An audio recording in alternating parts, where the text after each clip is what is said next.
Magandang gabi mga kapuso. Nakapagplano na ho ba kayo ng mga gagawin nyo this weekend? Ano man ang nasa to-do list ninyo, mahalagang i-consider din ang magiging lagay ng panahon. Sa ngayon, walang bagong bagyo sa loob ng Philippine Area of Responsibility, pero posibleng maranasan pa rin ang pag-ulan sa ilang bahagi ho ng bansa.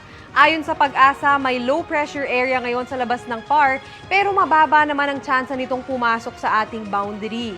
Wala rin itong epekto sa anumang bahagi ng bansa, pero patuloy ho nating imomonitor ang updates ng Pag-asa tungkol dyan. Kumpara naman itong mga nakalipas na araw, mas mahina na ngayon ang habagat at mas kaunting bahagi na lang ho ng bansa ang apektado nito. Umaabot na lang yan sa western section ng Northern at Central Luzon. At bukod ho dyan, posible rin ang localized thunderstorm sa iba pang bahagi ng bansa. Base sa datos ng Metro Weather, bukas ng umaga, mababa ang tsansang umulan sa Luzon. Pero pagsapit ng hapon, posible ng ulanin ng Northern Luzon, ilang bahagi ng Central Luzon, Calabarzon at Mimaropa. Pagdating naman ng linggo, mas marami ng lugar ang makakaranas ng pag-ulan, lalo na sa hapon. May malalakas na ulan sa Cordillera, Cagayan Valley at ilang bahagi ng Central Luzon. Sa Metro Manila, hindi pa rin inaalis ang tsansa ng ulan, lalo na sa linggo ng hapon.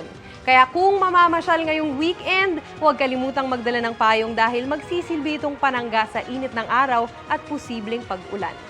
Mataas din ang tsansa ng kalat-kalat na ulan sa Visayas bukas. Sa linggo naman, bago magtanghali ay unti-unti nang mararanasan ng pag-ulan sa ilang lugar tulad ng Negros Provinces at Southern Leyte. Kaya sa mga residente ho natin na dyan nakatira sa Visayas, posible hong magbaha o maguho ang lupa, kaya mag-ingat ho parati. At sa mga taga Mindanao naman, maulan bukas ng hapon at ng gabi. May malakas na ulan po sa ilang bahagi ng Zamboanga Peninsula, Northern Mindanao at Davao Region. Halos ganito rin ang inaasahan sa linggo ng hapon, pero mas malawakan na ho ang ulan.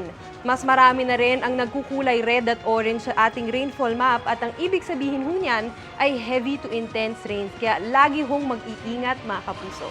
Yan ho muna ang latest sa lagay ng panahon. Ako po si Maureen Shrivers para sa GMA Integrated News Weather Center. Kami ang inyong maasahan, anuman ang panahon.